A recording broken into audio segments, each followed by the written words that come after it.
পিপিলিকে আর পাকা গজায় মরিবার ধরে আর হাতে যখন খাতে পড়ে সানসরায় ফুটকি মারে।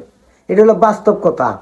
এখন এনসিপি সে ডাইরেক্ট হুমকি দিয়ে বলছে যে আওয়ামী লীগের মতো শক্তিশালী নয় বিএনপি, তাই বিএনপিকে সতর্ক হইতে হবে।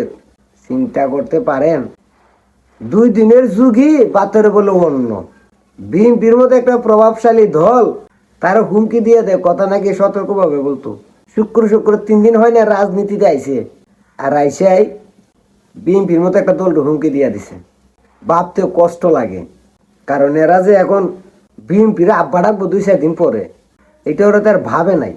ভাই তোরা যে খেলা শুরু করছস নির্বাচন নিয়া, নির্বাচন দিবি না, তোদের ভবিষ্যৎবাণী আমি কইরা দিই আজকা। আওয়ামী লীগের মতো শক্তিশালী দল বিএনপি না, কিন্তু তোরা হয়তো জানোস না, বাংলাদেশের রাজনীতির ইতিহাস জানোস না।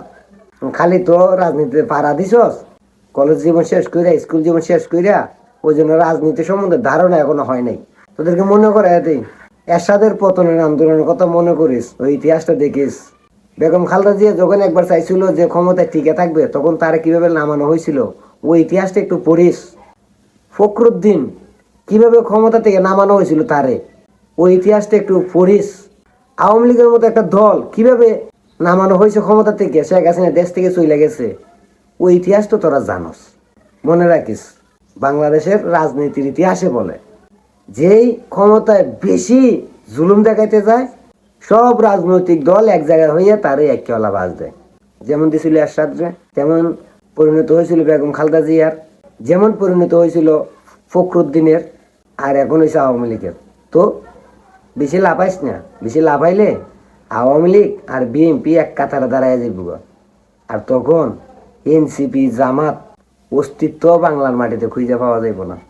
কারণ বাংলাদেশের রাজনীতির ইতিহাস বলে এটা, শুধুমাত্র নির্বাচনের জন্য সবাই এক কাতারে দাঁড়াইতে পারে, সব রাজনৈতিক দল। যেমন বিপদে পড়লে বাঘে আর মহিষে এক গাঁটের পানি খায়, ঠিক তেমনি। তো বেশি লাফাইস না, তোদের এই লাফালাফি দেখে না আবার আওয়ামী লীগ আর বিএনপি এক কাতারে দাঁড়াইয়া তোদেরকে আবার কামড়ানো শুরু করে দেয়।